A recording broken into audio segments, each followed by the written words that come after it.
Hello aspirants, welcome to unlock GS academy. आज हम आपके सामने उपस्थित हैं एक नए इनिशिएटिव के साथ जिसका नाम है प्रीलिम्स का ब्रह्मास्त्र पीवाईक्यू प्रीलिम्स का ब्रह्मास्त्र सीरीज, जिसमें हम UPSC civil services prelims examination में पिछले 10 वर्षों में पूछे जा चुके प्रश्नों पर डिस्कशन करेंगे। 2013 से लेकर 2022 तक के प्रश्नों पर हम डिस्कशन करेंगे। और इसके पीछे जो एकमेव उद्देश्य है वो यही है कि आगामी जो एग्जाम प्रीलिम्स का होने वाला है 28 मई 2023 को, उसमें आपको इस सीरीज से काफी सहायता मिले, क्योंकि ये यूपीएससी की जर्नी है। इसमें वैसे कई लोगों के कई सारे डिफरेंसेज ऑफ ओपिनियंस हैं, लेकिन एक जो टॉपिक है पीवाईक्यू एनालिसिस, इसको लेकर लगभग सभी लोग सहमत हैं, चाहे वो कोचिंग्स हो, टीचर्स हो, सेलेक्टेड पर्सन हो, नॉन सेलेक्टेड पर्सन हो, कि पीवाईक्यू एनालिसिस का एक अपना महत्व है। और जिसने इसको क्रैक कर लिया उसने एग्जाम को क्रैक कर लिया। तो इसी महत्व के साथ हम इसको शुरू करते हैं। हमारा इसमें उद्देश्य होगा कि हम आपको डेली 10 या 10 से अधिक पीवाईक्यू डेली ब्रेनस्टॉर्मिंग कराएं, उनके बारे में हम डिस्कशन करें। और इस तरह से हम चाहते हैं कि एग्जाम से पहले, आगामी जो एग्जाम है 28 मई को, उससे पहले हम 10 साल के प्रीवियस ईयर क्वेश्चंस को डिस्कशन करें, ताकि हमें एक दिशा मिल पाए कि हम किस तरह से सामने जो 28 मई को एग्जाम होने वाला है उसको हम किस तरह से डील करेंगे। इसमें हम जानेंगे क्वेश्चंस की अप्रोच क्या होती है, किस तरह के अप्रोच के साथ क्वेश्चंस फॉर्म किए जाते हैं, एग्जामिनर क्या एक्सपेक्टेशन रखता है एक एस्पिरेंट से जब वो क्वेश्चन फॉर्म करता है। क्या वो आपकी केवल नॉलेज चेक करना चाह रहा है, या आपका कितना ज्ञान है, या फिर कॉमन सेंस चेक करना चाह रहा है कि आप कितना प्रैक्टिकल सोचते हैं, कितना कॉमन सेंस से सोचते हैं। और साथ ही हम देखेंगे क्वेश्चंस के पीछे क्या रैशनल है, क्यों वो क्वेश्चन डाले जा रहे हैं, क्या वो करंट में न्यूज में थे इसलिए डाले जा रहे हैं, या फिर वो स्टैटिक में इतने इंपॉर्टेंट क्वेश्चन है स्टैटिक पार्ट में कि उन्हें डाला जाना चाहिए। तो इस तरह से हम इस सीरीज को शुरू करते हैं। तो आइए 2013 के पेपर से हम इस सीरीज को शुरू करते हैं, जिसमें हम पहला क्वेश्चन देखेंगे मनी बिल के बारे में। What will follow if a money bill is substantially amended by the Rajya Sabha. ये क्वेश्चन 2013 में यूपीएससी ने पूछा मनी बिल के बारे में।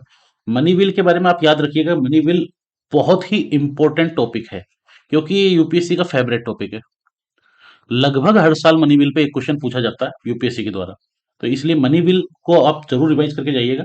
वैसे मुझे नहीं लगता इस सेशन के बाद आपको जरूरत पड़ेगी, फिर भी इसमें पूछा गया है, यदि राज्यसभा किसी धन विधेयक में सारभूत संशोधन करती है तो तत्पश्चात क्या होगा। What will follow if a money bill is substantially amended by the Rajya Sabha.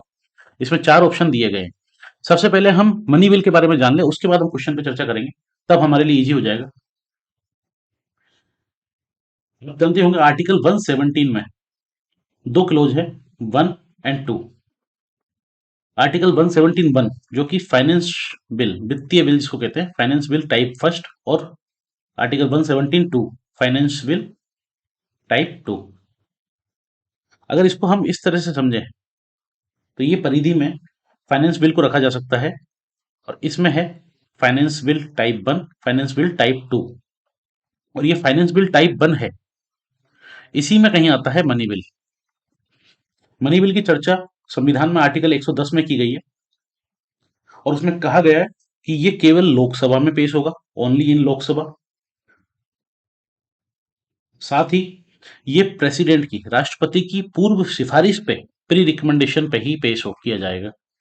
और ये गवर्नमेंट बिल होगा, मतलब कि कोई मंत्री ही इसे पेश करेगा, कोई भी प्राइवेट मेंबर इसे पेश नहीं कर सकता।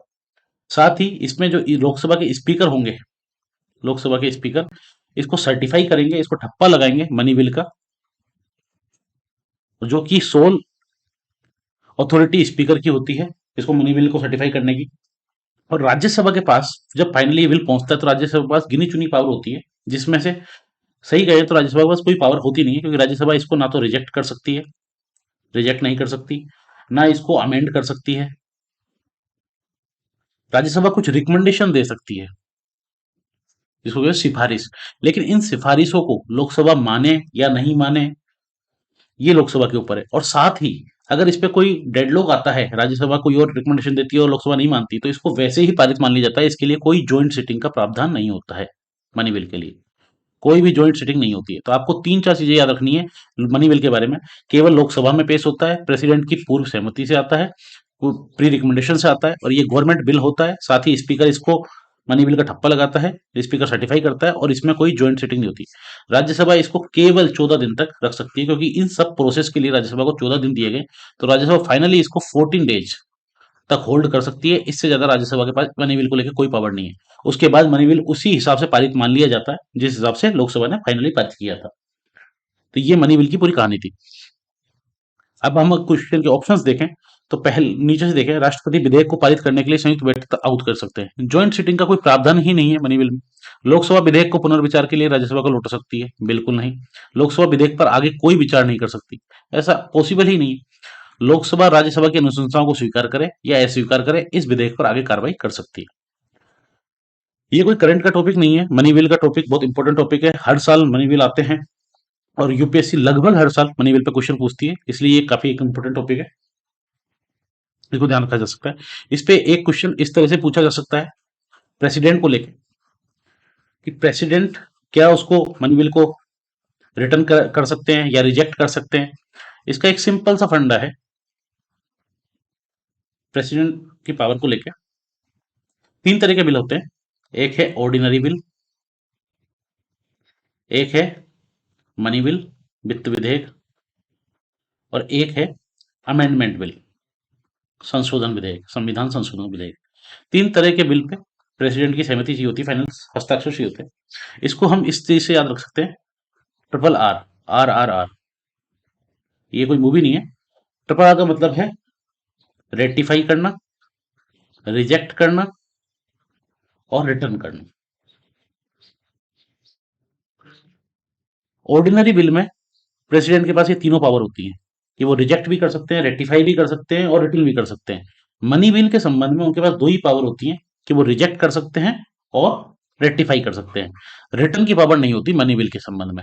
इसको प्रेसिडेंट रिटर्न नहीं कर सकते संसद को। अमेंडमेंट बिल के उपलक्ष्य में प्रेसिडेंट के पास केवल एक ही पावर होती है कि वो इसे केवल रेटिफाई करते हैं, ना कि इसको रिजेक्ट कर सकते हैं, ना ही इसको रिटर्न कर सकते हैं। और ये कहां से आया है? ये आया है 24th अमेंडमेंट 1971 से, जिसमें प्रेसिडेंट के ऊपर बाध्यता है कि अमेंडमेंट बिल को उन्हें रेटिफाई ही करना होगा। चलिए नेक्स्ट क्वेश्चन को देखते हैं। नेक्स्ट क्वेश्चन है, which of one of the following statements is correct? कौन सा एक सही है? भारत में एक ही व्यक्ति को एक ही समय में दो या अधिक राज्यों में राज्यपाल नियुक्त नहीं किया जा सकता। गवर्नर को लेकर क्वेश्चन था। भारत में राज्यों के उच्च न्यायालय के न्यायाधीश राज्य के राज्यपाल द्वारा नियुक्त किए जाते हैं, ठीक वैसे ही जैसे उच्चतम न्यायालय के न्यायाधीश राष्ट्रपति द्वारा नियुक्त किए जाते हैं। कभी भी इस तरह के स्टेटमेंट आपके सामने आए तो हमेशा याद रखना इस स्टेटमेंट की जरूरत क्या थी, क्यों एग्जामिनर ने स्टेटमेंट लिखा। ये स्टेटमेंट यहां भी खत्म हो सकता था कि भारत में राज्यों के उच्च न्यायालय के न्यायाधीश राज्य के राज्यपाल के द्वारा नियुक्त किए जाते हैं। उन्हें केवल आपसे एक सही स्टेटमेंट पूछना है तो वो यह भी खत्म कर सकते थे, लेकिन ये वाली लाइन क्यों लिखी गई? ठीक वैसे ही जैसे उच्चतम न्यायालय के न्यायाधीश राष्ट्रपति द्वारा नियुक्त किए जाते हैं। ये एक तरीका होता है एग्जामिनर का कि जब वो दो, एक गलत स्टेटमेंट को एक सही स्टेटमेंट को दोनों को मर्ज कर देता है, मर्ज करके इस तरह से प्रेजेंट किया जाता है कि आपको लगे कि हाँ ये बहुत इंपॉर्टेंट बात की जा रही है। और ये फंसाने का तरीका होता है यूपीएससी का। तो अपने बिलीफ से, अपने जो आपने पढ़ा है उससे कभी भी घबराना नहीं है, इस तरह के उसमें नहीं पढ़ना है। जैसे ही यहाँ लिखा ठीक वैसे ही जैसे उच्चतम न्यायालय के न्यायाधीश। ये सही बात है कि उच्चतम न्यायालय के न्यायाधीश को राष्ट्रपति द्वारा नियुक्त किया जाता है, लेकिन राज्यों के जो हाई कोर्ट के जो न्यायाधीश होते हैं, जजेज होते हैं, उनको भी प्रेसिडेंट के द्वारा ही नियुक्त किया जाता है, इसलिए ये स्टेटमेंट हो गया गलत। तीसरा है, भारत के संविधान में राज्यपाल को उसके पद से हटाने हेतु कोई भी प्रक्रिया अधिकृत नहीं है। ठीक है। और फोर्थ है, विधायी व्यवस्था वाले संघ राज्य क्षेत्र में मुख्यमंत्री की नियुक्ति उपराज्यपाल द्वारा बहुमत समर्थन के आधार पर की जाती है। जैसे कि दिल्ली मान सकते हैं, union territory having a legislative setup, Delhi हो गया, पुदुचेरी हो गया। अगर आपको पता हो तो सेवंथ अमेंडमेंट जो था, सेवंथ अमेंडमेंट जो कि 1956 में आया था, सेवंथ अमेंडमेंट में ही ये चर्चा कर दी गई थी कि एक ही व्यक्ति को दो या दो से अधिक राज्यों का राज्यपाल नियुक्त किया जा सकता है। तो ये वाला जो स्टेटमेंट है ये गलत हो जाता है। फाइनली जो इसका आंसर निकल के आता है वो है सी, क्योंकि ये स्टेटमेंट भी गलत है। विधायी व्यवस्था वाले संघ राज्य क्षेत्र में मुख्यमंत्री की नियुक्ति उपराज्यपाल द्वारा नहीं की जाती, ये प्रेसिडेंट के द्वारा ही की जाती है। प्रेसिडेंट किसी को नॉमिनेट कर सकता है अपने बिहाफ में, उन्हें शपथ दिलवाने के लिए। जैसे कि दिल्ली के अगर कंटेक्स्ट में देखें तो जब दिल्ली के मुख्यमंत्री जो कि अभी हैं अरविंद केजरीवाल, इनकी जब शपथ हुई थी, शपथ उपराज्यपाल ने करवाई थी, जो वहां पर उपराज्यपाल थे उस समय, लेकिन वो प्रेसिडेंट द्वारा नॉमिनेट किए गए थे। बाकी ये काम प्रेसिडेंट का ही है, ये इनकी नियुक्ति प्रेसिडेंट ही करते हैं। तो इसका जो सही आंसर है वो ये है सी। भारत के संविधान में राज्यपाल को उसके पद से हटाने हेतु कोई भी प्रक्रिया अधिकृत नहीं है। No procedure has been laid down in the constitution of India for the removal of government governor from his her post. इसके बारे में अगर हम थोड़ी चर्चा करें तो गवर्नर का जो पद है संविधान में, इसमें कोई प्रोसीजर नहीं है संविधान में, कोई भी प्रोसीजर कि गवर्नर का रिमूवल कैसे होगा। आर्टिकल 153 से लेकर आर्टिकल 167 तक पार्ट 6 में गवर्नर की चर्चा है स्टेट एग्जीक्यूटिव में। और साथ ही 155 में आर्टिकल 155 में कहा गया है कि गवर्नर की नियुक्ति कौन करेगा? By president. प्रेसिडेंट के द्वारा नियुक्ति की जाएगी और ये प्रेसिडेंट के प्लेजर पर ही काम करते हैं, प्रेसिडेंट के प्रसाद पर्यंत जिसको हिंदी में बोला जाता है। प्रेसिडेंट इनको कभी भी हटा सकते हैं, ये अपना रेजिग्नेशन दे सकते हैं। इनकी शपथ ओथ की जो बात की जाए, शपथ किसके समक्ष होती है? तो ये होती है हाई कोर्ट चीफ जस्टिस के समक्ष या फिर हाई कोर्ट के सीनियर जज के समक्ष। साथ ही ये कोई एक एम्प्लॉयमेंट नहीं है सेंट्रल गवर्नमेंट के अंदर, जैसा कि सुप्रीम कोर्ट ने भी बोला था 1979 में, और ये एक इंडिपेंडेंट कॉन्स्टिट्यूशनल ऑफिस है। और साथ ही बात करें सेवंथ अमेंडमेंट की, तो सेवंथ अमेंडमेंट आया था 1956 में, जिसमें कहा गया था कि एक सेम पर्सन को दो या दो से अधिक स्टेट्स के लिए गवर्नर बनाया जा सकता है।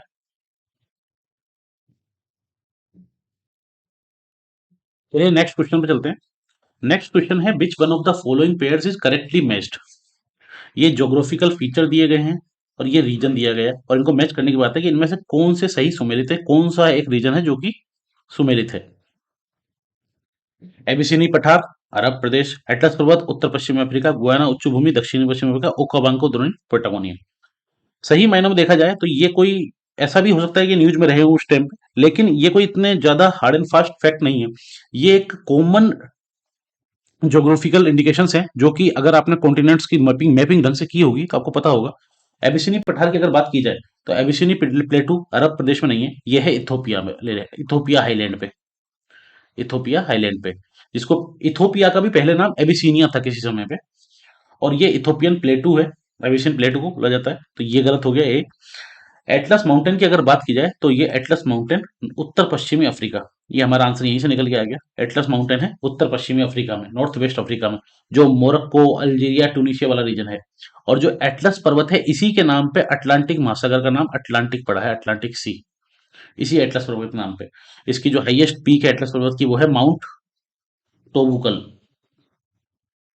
जो कि है मोरक्को में। और अगर बात करें गुआना हाईलैंड की, तो गुआना हाईलैंड अफ्रीका में नहीं होके साउथ अमेरिका में है, तो ये भी गलत हो जाता है। और ओकावांको द्रोणी, ओकावांको बेसिन जो कि कालाहारी बेसिन है और जो कि कालाहारी डेजर्ट में पड़ता है, जो कि बोत्सवाना नामीबिया में, ये पेटागोनिया में नहीं है, ये अफ्रीका में है। तो इस तरह से इसका सही आंसर है वो है Atlas mountain north western Africa. अगर हम रीजन देखें तो ये गुआना हाईलैंड आप देख सकते हैं साउथ अमेरिका में, ये गुआना हाईलैंड है। और इस तरह से मैपिंग में आपको बस सरसरी निगाह से ये ऊपर से थोड़ी सी मैपिंग देखनी पड़ेगी, जो जनरल मैपिंग है जिसको पूछा जा सकता है, जैसे कि ब्राजीलियन हाईलैंड है, ये पैम्पास है, ये पेटागोनिया हो गया, ये ग्रांड चाको हो गया, ये अमेजन बेसिन हो गया। इसी तरह से यहाँ पे देखें तो ये Atlas mountain north west Africa में, इधर ये सहारा रीजन, ये साहिल रीजन, ये वाला इथोपियन हाईलैंड है जहाँ पे अबिसिन प्लेटू बोला जाता है वो। और साथ ही ये कालाहारी वाला डेजर्ट है, कालाहारी डेजर्ट, ये ओकावेंको रिवर है यहाँ पे जो कि ओकावेंको बेसिन बनाती है, जिसके बारे में क्वेश्चन पूछा गया था। और ये बोत्सवाना नामीबिया वाला रीजन है, नामीबिया जहाँ से हमने अभी चीते इंपोर्ट किए हैं भारत में। नेक्स्ट क्वेश्चन है, फोर्थ क्वेश्चन, वो है इंडियन रॉक कट आर्किटेक्चर को लेके, भारतीय शिला वास्तुकला को लेके। With reference to the history of Indian rock cut architecture consider the following statements. ये बहुत अच्छा क्वेश्चन है, मेरे को ठीक क्वेश्चन लगा ये, क्योंकि इसमें बहुत अच्छी तरीके से आपको कंफ्यूज किया करने की कोशिश की गई है एग्जामिनर के द्वारा। हम देखते कैसे। पहली चीज, बादामी की गुफाएं भारत की प्राचीनतम अपशिष्ट शैलकृत गुफाएं। The caves at Badami are the oldest surviving rock cut caves in India. ठीक है सर। सेकंड है बाराबर की शैलकृत गुफाएं, जो रॉक कट केव्स है बाराबर में, ये सम्राट चंद्रगुप्त मौर्य द्वारा मूलतः आजीविकों के लिए बनवाई गई थी। और थर्ड है एलोरा में गुफाएं विभिन्न धर्मों के लिए बनाई गई थी। अगर आप कॉमन सेंस लगाएं तो आपको ये पता होगा कि एलोरा में गुफाएं विभिन्न धर्मों के लिए, क्योंकि कई सारी गुफाएं, बादामी की गुफाएं भी अगर हम देखें या बराबर की गुफाएं देखें, वो किसी एक खास धर्म के लिए नहीं है कि बुद्धिज्म के लिए जैनिज्म के लिए, दो तीन धर्मों के लिए, कोई बुद्धिज्म जैनिज्म के लिए है, कोई हिंदू बुद्धिज्म जैनिज्म के लिए है। इस तरह से देखा जाए तो तीसरा स्टेटमेंट ठीक लगता है, एलोरा में गुफाएं विभिन्न धर्मों के लिए बनाई गई थी। यहां एग्जामिनर ने आपको फंसाने की कोशिश की है कि बादामी की गुफाएं भारत की प्राचीनतम oldest surviving rock cut caves है, और साथ ही बाराबर की जो शैलकृत गुफाएं ये चंद्रगुप्त मौर्य द्वारा बनवाई गई थी आजीविकों के लिए। अब इसमें बहुत सारी चीजें हैं, जब आपको इस तरह का स्टेटमेंट लगे कि ये दो स्टेटमेंट बहुत कंफ्यूजिंग है और तीसरा स्टेटमेंट आपको लग रहा है ठीक है, फिर आप ऑप्शन पे जाओ, तब आप समझ जाओगे कि आंसर क्या है, क्योंकि इसीलिए ये स्टेटमेंट दिया गया है।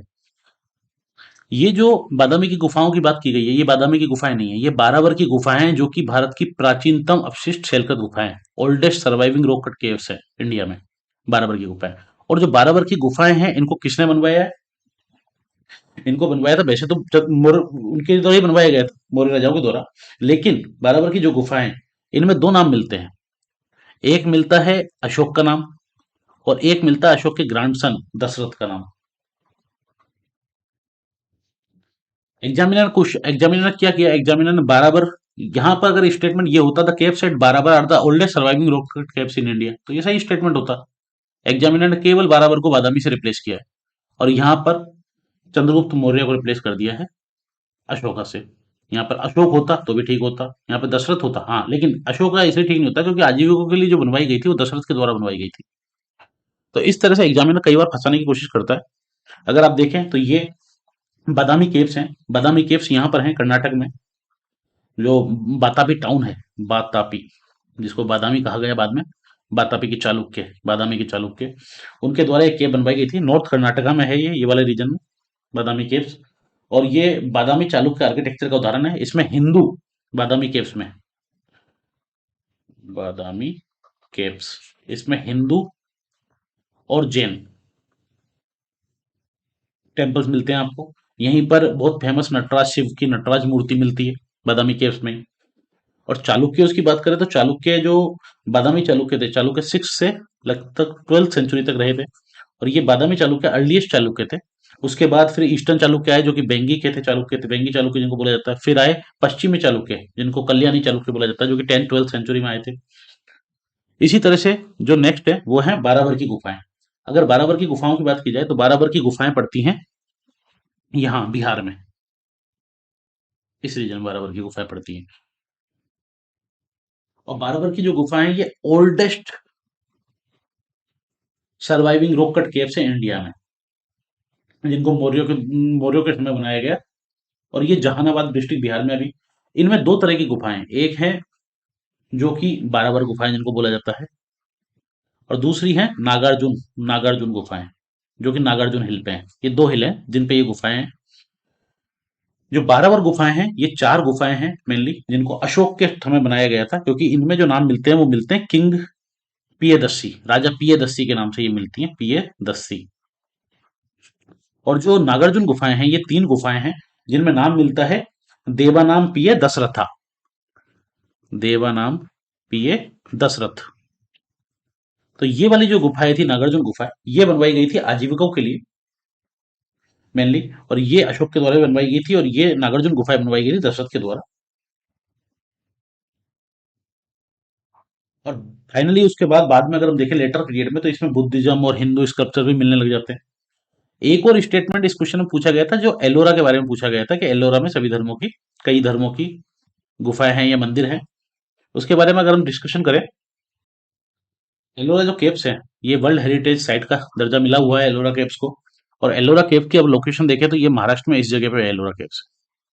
तो ये बाराबर और नागार्जुन गुफाएं होगी, ये आपकी बादामी गुफाएं होगी, और ये होगी आपके एलोरा केव्स। एलोरा केव्स में rock cut Hindu temple complex है मेनली ये, ठीक है।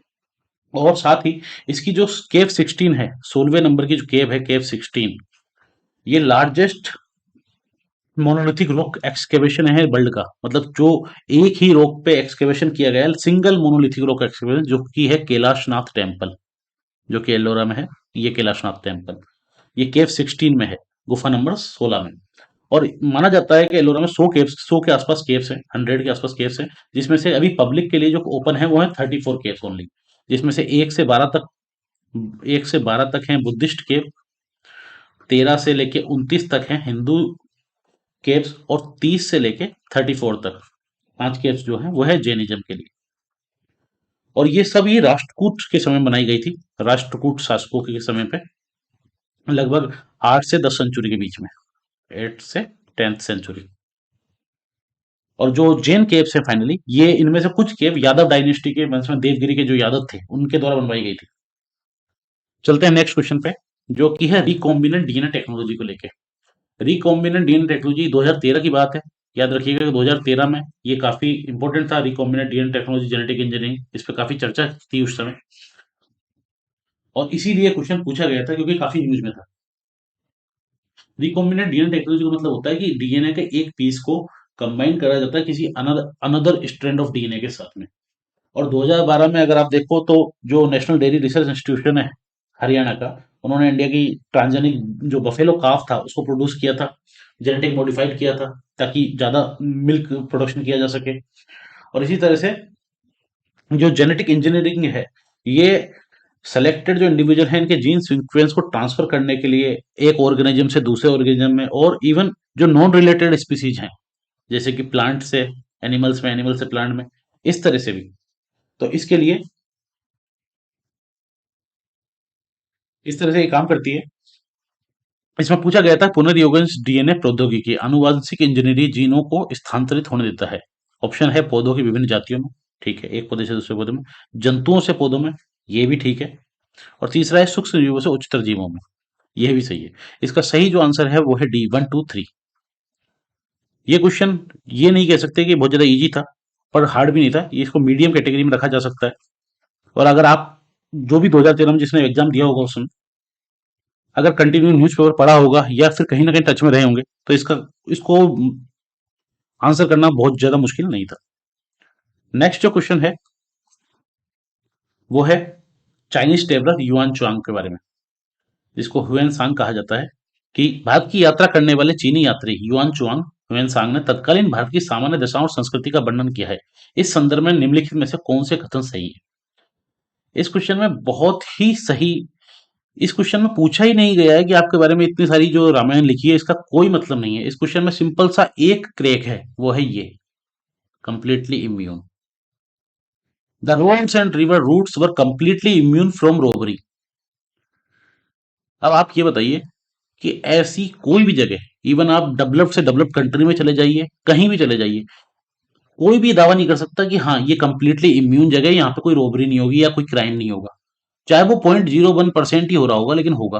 तो ये कंप्लीटली इम्यून तो कभी हो नहीं सकता। सड़क और नदी मार्ग लूटपाट से पूरी तरह सुरक्षित थे।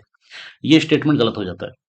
और जैसे ही आप इस स्टेटमेंट को गलत करते हैं तो एग्जामिनर आपका यही चेक करना चाह रहा था। गलत, गलत, गलत। आंसर है 2 and 3। एग्जामिनर को मतलब ही नहीं है कि आपको ये पता है कि नहीं पता कि the tradesman had to pay duties at ferries at barrier station, कि व्यापारियों को नौघाटों नाकों पर शुल्क देना पड़ता था। इतनी डिटेल एग्जामिनर भी नहीं चाहता कि आपको हो। आपको ये पता होना चाहिए कि हैंसांग कब आया था, कि हैंसांग हर्षवर्धन के टाइम पे आया था, 7th सेंचुरी में आया था। ये चाइनीज बुद्धिस्ट मोंग था, और इन्होंने कई जगह इस चीज को मेंशन भी किया है अपनी लिखाई में कि ये इनके साथ उनकी वायलेंट क्राइम्स जो थे वो यहाँ पर रेयर थे, लेकिन कुछ जगह डकैती वकैती या लूटपाट हो जाती थी क्योंकि इनके खुद के साथ एक बार लूटमार हुई थी। और क्रिमिनल लॉ सीवियर थे, ये वाली बिल्कुल स्टेटमेंट सही है, ये स्टेटमेंट भी सही है। लेकिन हमें अगर ये स्टेटमेंट नहीं पढ़ा पता है, उसके लिए एग्जामिनर ने इस पजल में एक पीस दिया है जिसे हमें सोल्व करना है। ये पीस क्या है? ये प्रैक्टिकल नॉलेज देखना चाह रहा है एग्जामिनर आपकी, एक नॉर्मल कॉमन सेंस नॉलेज, क्योंकि common sense is not so common now days. तो ये देखना चाह रहा है कि कंप्लीटली इम्यून, क्या आपको लगता है कोई भी चीज कंप्लीटली इम्यून हो सकती है? आज हम कितने ही डेवलपमेंट की बात करें, कितने ही डेवलप कंट्रीज की बात करें, कंप्लीटली इम्यून नहीं हो सकता। तो ये कंप्लीटली इम्यून को जैसे ही आप कट करते हैं, आंसर आपका निकल के सामने आ जाता है 2 and 3। नेक्स्ट क्वेश्चन पे चलते हैं। नेक्स्ट क्वेश्चन है, निम्नलिखित पर विचार कीजिए। Consider the following: star tortoise, monitor lizard, pygmy hog, spider monkey. ये क्वेश्चन क्यों पूछा गया? हो सकता है उस समय कुछ न्यूज में हो, क्योंकि पिग्मी हॉग तो ऑलमोस्ट न्यूज में रहते ही हैं। क्योंकि पिग्मी हॉग क्या है, आपको पता है, इंडेंजर्ड स्पीसीज है, केवल भारत में ही है अभी, और कहीं अवेलेबल भी नहीं है इस समय। जो कि और जो इसकी भी जो जो बाइबल पॉपुलेशन है वो भी कहाँ पर है? मानस, मानस नेशनल पार्क, मानस टाइगर रिजर्व में अभी। और ये स्मॉलेस्ट स्पीसीज है पिग का स्मॉलेस्ट स्पीसीज है वर्ल्ड में। और इंडिया के एंडेमिक है इंडिया में। वैसे ये नॉर्थ ईस्ट में जो यूपी का तराई रीजन था, नेपाल वाला रीजन, इसमें ही पाया जाता था, पर अभी के लिए अभी जो वायबल पॉपुलेशन है वो यहीं पर है। इसी तरह से मॉनिटर लिजार्ड की बात करें तो स्टार टोरटोइज, इनको कहीं ना कहीं न्यूज में आपने सुना ही होगा। इसका जो सही आंसर है वो है, अगर हम देखा जाए तो ऑप्शन देखें, 1 2 3 2 3 1 4 1 2 3 4, पूरी तरह से कंफ्यूजिंग। इस तरह के क्वेश्चन में मेरा सजेशन ये रहेगा, बाकी आप फाइनल जजमेंट आपका ही रहेगा। मेरा सजेशन रहेगा, अगर इस तरह के क्वेश्चन में अगर आपको थोड़ा भी कंफ्यूजन हो तो आप इसको ट्राई कर सकते हैं, इसको छोड़ के नहीं आ सकते। लेकिन आपको हवा ही नहीं लग रही होगी क्या चल रहा है, तो बिल्कुल छोड़ दीजिए। बिल्कुल नेगेटिव मार्किंग मार्किंग मत जाइए। इस तरह के जो क्वेश्चन आते हैं वो आपके जो 1/3 मार्क है ना, वो खत्म करने के लिए आते हैं। जो नेगेटिव मार्किंग है वो इन्हीं तरह के क्वेश्चनों से खत्म की जाती है, जिनमें आपको लगता है कि इजीली हम कर लेंगे। अगर आपको थोड़ा बहुत इसके बारे में पता है, जैसे आपको पिग्मी होग पता है, तीसरा कि कौन से भारत में प्राकृतिक रूप से पाए जाते हैं, अब उसके हिसाब से भी आप नहीं चलते, क्योंकि तीसरा तीनों में है। कितना एलिमिनेट करोगे? एक एलिमिनेट कर दिया। फिर हाँ, अगर आपको स्पाइडर मंकी शायद न्यूज में रहा हो उस समय, लेकिन स्पाइडर मंकी जो कि भारत में नहीं मिलता है, ये ट्रॉपिकल क्लाइमेट में और सेंट्रल और साउथ अमेरिका में मिलता है, इंडिया का एंडेमिक नहीं है। ये बात करें, ये है स्टार टोरटोइज, जो कि इंडिया, पाकिस्तान और श्रीलंका तीनों में मिलता है, और ये वल्नरेबल है। तो ये न्यूज में रहा होगा, नो डाउट। साथ ही अगर बात करें बंगाल मॉनिटर की, तो ये बंगाल मॉनिटर है, जो कि मॉनिटर लिजार्ड है एक तरह की। ये नियर थ्रेटन में आती है। और ये है पिग्मी हॉग, जो कि इंडेंजर्ड कैटेगरी में आता है। और ये है स्पाइडर मंकी, जो कि इंडिया में नहीं पाया जाता, और ये की ट्रॉपिकल क्लाइमेट में मिलता है। कहाँ पर? सेंट्रल और साउथ अमेरिका में, ब्राजील से लेके मैक्सिको तक। और ये इंडिया में नहीं पाया जाता। तो अगर आंसर की बात करें तो इसका आंसर जो है 4 नहीं होगा, इसका आंसर है 1 2 एंड 3, स्ट्राटोटोइज, मॉनिटर लिजार्ड, पिग्मी हो। नेक्स्ट क्वेश्चन पे चलते हैं। नेक्स्ट क्वेश्चन है, निम्नलिखित में से कौन से भारत के कुछ भागों में पीने के जल में प्रदूषक के रूप में पाए जाते हैं? ये एक अच्छा क्वेश्चन था। अगर आप देखें तो इसमें बहुत सारे लोगों ने दो चीज तो तुरंत डिटेन कर ली होंगी कि आर्सेनिक, आर्सेनिक पाया जाता है, बिल्कुल पाया जाता है, भारत के कई भागों में पाया जाता है जल प्रदूषक रूप में। फ्लोराइड बिल्कुल पाया जाता है। तो 1 और 3 तो सबको लग गया होगा। सॉर्बिटोल, फार्मेल्डिहाइड, यूरेनियम को लेकर बहुत कंफ्यूजन हुआ होगा। अगर बात करें 1 3 की, तो ऑप्शन देखें। एग्जामिनर ने एक ऑप्शन दिया है 1 एंड 3। बहुत सारे लोग इसको लगा के आए होंगे, लेकिन ये गलत है। एग्जामिनर ने एक ऑप्शन दिया है 1 3 5, एक ऑप्शन दिया है 1 2 3 4 5। कई लोग इसको भी लगा के आए होंगे। और ये क्वेश्चन पूछा गया था, मैं अगर आपको बताना चाहूँ, ये क्वेश्चन पूछा गया था इसलिए जुलाई 14 2012, 2013 में 19 मार्च 2013 को ये एग्जाम हुआ था। जुलाई 14 2012 की एक न्यूज थी द हिंदू की, Punjab water test positive for uranium. ये पंजाब के पानी में यूरेनियम पाया गया था, ये न्यूज थी। और जो उस time union rural development minister थे जयराम रमेश, उन्होंने कंफर्म किया था the presence of uranium and other heavy metals in ground water in the state, particularly the Malwa region. ये इसलिए क्वेश्चन पूछा गया था। तो इसका जो सही आंसर है वो है 1 3 एंड 5, क्योंकि सोर्बिटोल जो होता है, ये एक शुगर एल्कोहल होता है, शुगर एल्कोहल होता है, और स्वीट टेस्ट में होता है। और ये जनरली जो आलू होता है, पोटैटो, उसके स्टार्च से बनाया जाता है। वैसे नेचुरली मिलता है, जैसे सेब में, पीच में मिलता है। ब्लू स्वीट टोल भी बोलते हैं इसको। और जो फॉर्मेल्डिहाइड होता है, इसका फॉर्मूला होता है CH2O। ये नेचुरली मिलता है, ऑर्गेनिक कंपाउंड है। और जब इसको डिजोल्व किया जाता है वाटर में, तो ये फॉर्मेलिन बन जाता है, फॉर्मेलिन। और फिर फॉर्मेलिन यूज किया जाता है कहाँ पर? इंडस्ट्रीज में, मेडिसिन इंडस्ट्री में, साथ ही कंस्ट्रक्शन में, इवन फूड्स में, एज ए प्रिजर्वेटिव। तो इसलिए ये प्रदूषण में नहीं आता। लेकिन ये आर्सेनिक, फ्लोराइड और यूरेनियम, तो इसका आंसर है 1 3 एंड 5 ओनली, सी, कि भारत में जल में प्रदूषक के रूप में पाए जाते हैं। तो करंट के क्वेश्चन इस तरह से बनाए जाते हैं कि करंट में एक न्यूज आई यूरेनियम, उसको एक क्वेश्चन में एक जगह डाल दी। जिसने ये न्यूज पढ़ी होगी, जिसको थोड़ा भी अंदाजा होगा कि उसने कभी पेपर पढ़ा होगा, इस तरह की न्यूज सुनी होगी, तो वो आंसर को सही करके आएगा 1 3 एंड 5। इस यहाँ पर जाके इंपॉर्टेंस आती है न्यूज़पेपर पढ़ने की, डेली न्यूज पढ़ने की, जो कि आपने पढ़ी होगी, और अभी करंट को दोबारा से आप रिवाइज कर सकते हैं। नेक्स्ट क्वेश्चन है, वो है 9th क्वेश्चन, आज के हम सेशन का सेकंड लास्ट क्वेश्चन है। इसमें पूछा गया, भारतीय इतिहास के संदर्भ में प्रांतों से संविधान सभा के सदस्य अब प्रांतों से जो संविधान सभा के लिए सदस्य लिए गए थे, उनमें उनके बारे में पूछा गया। बहुत ही इजी क्वेश्चन है कि उन प्रांतों के लोगों द्वारा सीधे निर्वाचित हुए थे, बिल्कुल नहीं हुए थे। डायरेक्ट इलेक्शन कहाँ हुआ था? भारतीय राष्ट्रीय कांग्रेस मुस्लिम लीग द्वारा नामित हुए थे। ये कंफ्यूजिंग ऑप्शन है, लेकिन जिसने थोड़ा भी हिस्ट्री पढ़ा होगा और आप इस तैयारी में और इस एग्जाम के लिए बैठने वाले 3 महीने बाद, तो आपको इतना सा पता होगा कि ये सब लोग प्रांतीय विधानसभाओं द्वारा निर्वाचित हुए थे। जिसका सही आंसर है सी, सरकार द्वारा के भी नहीं चुने गए थे। तो इसका जो सही आंसर है वो है सी, क्योंकि 1946 में जब कैबिनेट मिशन आया था, कॉन्स्टिट्यूशन असेंबली एस्टेब्लिश हुई, और साथ ही प्रोविंशियल जो असेंबली थी उनके इलेक्शन हुए थे 1946 में, अर्ली 1946 में।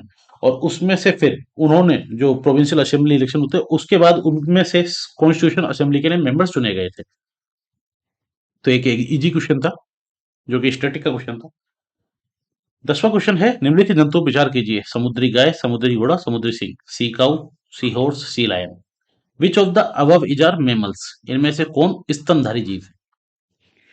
ये क्वेश्चन कह सकते हैं इजी तो नहीं था, लेकिन अगर न्यूज में कुछ चीजें रही हो, किसी ने पढ़ी हो उस समय, तो उसके हिसाब से इजी है। लेकिन ये क्वेश्चन ऐसा है जिसको छोड़ा जा सकता है अगर आपको इसके बारे में बिल्कुल भी अंदाजा नहीं है तो।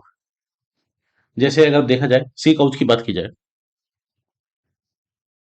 ये क्वेश्चन पूछा गया था क्योंकि अगर आप देखो तो कॉल टू कंजर्व डुगोंग, दिसंबर 11 2012 की एक न्यूज थी। कॉल टू कंजर्व डुगोंग, दिसंबर 11 2012, 11 12 12 और 13 में एग्जाम था। साथ ही ये प्रोटेक्शन ऑफ सी काउच 18 मार्च 2013, पीवाई पीआईबी का आर्टिकल है। तो डुगोंग ऑलमोस्ट न्यूज में रहती है डुगोंग, ठीक है, क्योंकि लार्जेस्ट हर्बीवोर मरीन मैमल्स है वर्ल्ड में, पूरे विश्व में। और इंडिया का जो पहला डुगोंग रिजर्व है, उसको बनाने की जो बात करी चली थी उस टाइम 2012 में, जब नोटिफिकेशन आया था, तो उस समय मिनिस्ट्री ने इसको एक्सेप्ट भी किया था कि हम डुगोंग रिजर्व बनाएंगे इंडिया में पहला, जो कि कहाँ बनाएंगे? तमिलनाडु बनाएंगे। और आपको अभी भी इस टॉपिक को दोबारा से पढ़ना होगा, क्योंकि इस पे दोबारा से क्वेश्चन पूछा जा सकता है, क्योंकि ये अभी लेटेस्ट न्यूज है सितंबर की, सितंबर 21 2022 की। इंडिया का जो पहला डुगोंग कंजर्वेशन है, जिसमें आपको बहुत सारे लोगों को पता होगा कि तमिलनाडु में ये रिजर्व बनाया जा रहा है, कंजर्वेशन रिजर्व, जो कि 2012 में इनिशिएट किया गया था, लेकिन फाइनली इसको अब सबमिट कर दिया गया है। और ये डुगोंग कंजर्वेशन रिजर्व तमिलनाडु में मनाया जा रहा है, कहाँ पर? गल्फ ऑफ मन्नार पाकवे में। तो डुगोंग की अगर बात करें, डुगोंग वल्नरेबल जीव है, और ये डुगोंग वाला एरिया है जहाँ पर डुगोंग पाया जाता है, ये भारत का ये वाला एरिया। साथ ही ईस्टर्न अफ्रीका कॉन्टिनेंट वाला एरिया, साथ ही ये साउथ ईस्ट एशिया वाला, ऑस्ट्रेलिया वाला रीजन, यहाँ पर डुगोंग पाया जाता है।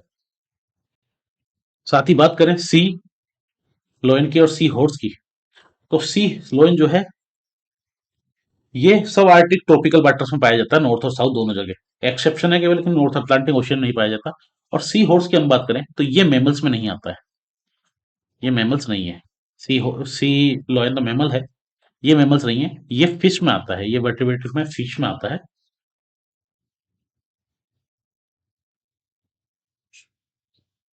और ये सी हॉर्स पाया जाता है 45 डिग्री नॉर्थ से लेके 45 डिग्री साउथ तक, through out world. Shallow tropical temperate salt water में, नमकीन पानी में मिलता है।